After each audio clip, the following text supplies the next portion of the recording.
দরজাটা ক্লিয়ার করে দাও।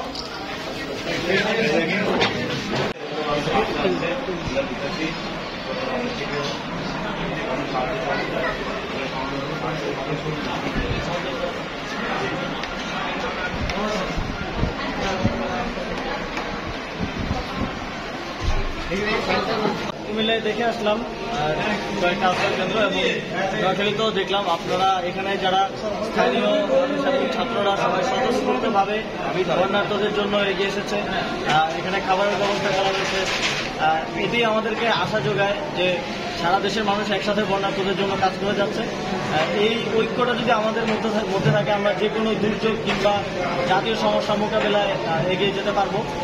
নোয়াখালীতে আমি যতটুকু জানতে পেরেছি কোনো প্রকার ঢলের পানি আসেনি। বৃষ্টির পানিটা যেহেতু নামতে পারছে না, জমে আছে, এটা দ্রুত সময়ের মধ্যেই নেমে যাবে আশা করি। কিন্তু তারপরে আমাদের কিছু চ্যালেঞ্জ আছে, পানিবাহিত রোগ সহ আরো নানা রকম দুর্যোগ পরবর্তী চ্যালেঞ্জ আছে, সেগুলো মোকাবিলায় আমরা প্রস্তুতি নিচ্ছি।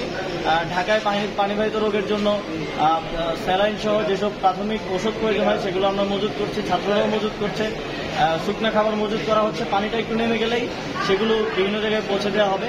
তবে যেই মূল কারণ যেটা আমরা জানি সেটা হচ্ছে বৃষ্টিপাত হয়েছে প্রবলভাবে, পাশাপাশি ভারতের ডম্বুর গেট খুলে দেওয়ার ফলে আকস্মিকভাবে বন্যাটা আসতে পড়েছে, যে কারণে ফেনী বিশেষ করে খুব ক্ষতিগ্রস্ত হয়েছে। মাননীয় প্রধান উপদেষ্টা সাথে সাথেই তাৎক্ষণিকভাবে ভারতীয় যে হাইকমিশনার আছেন তাকে ডেকেছেন এবং এই বিষয়ে তিনি জবাব চেয়েছেন।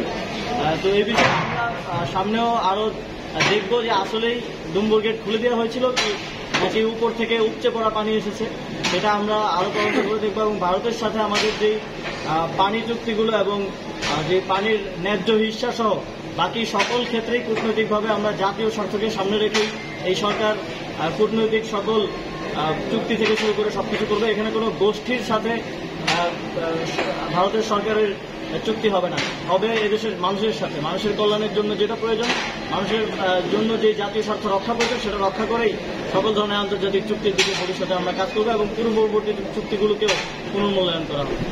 অভ্যন্তরীণ জেলা হিসেবে প্রতিটা জেলা, বিশেষ করে নোয়াখালী যে জলবদ্ধতা প্রথম থেকে জলবদ্ধ ছিল, এরপর পানি আসছে, এই ব্যাপারে আপনার কোনো নির্দেশনা আছে কিনা যে আপনার ভবিষ্যতে যেন পানি প্রবাহ থাকে, অবৈধ দখল বা কোনো ধরনের খাল খনন, এগুলোর বিষয়ে আপনার কোনো নির্দেশনা আছে কিনা? অবৈধ দখল তো আছেই, এছাড়াও বিগত সরকারের অনেকগুলো অপরিকল্পিত উন্নয়ন প্রকল্প যেগুলো খালের উপর দিয়ে রাস্তা গেছে কিন্তু কোনো কালভার্ট তারা রাখেনি। এটা আমরা সিলেটে দেখতে পেয়েছি যে অল ওয়েদার রোডের কারণে কিভাবে প্রতি বছর বন্যা হচ্ছে। তো আমরা গতকালকে ক্যাবিনেট মিটিং এই বিষয়ে একটি সিদ্ধান্ত হয়েছে, আলোচনা হয়েছে যে যেই জায়গায় রাস্তা ক্ষতিগ্রস্ত হবে এবং যেই জায়গায় মনে হবে যে পানির প্রবাহের ক্ষেত্রে স্বাভাবিক প্রবাহের ক্ষেত্রে বাধার সৃষ্টি হচ্ছে, সেখানে নতুন করে কালভার্ট তৈরি করা হবে এবং সাস্টেইনেবল ডেভেলপমেন্টের দিকে আমরা যাব অবকাঠামোগত দিক থেকে।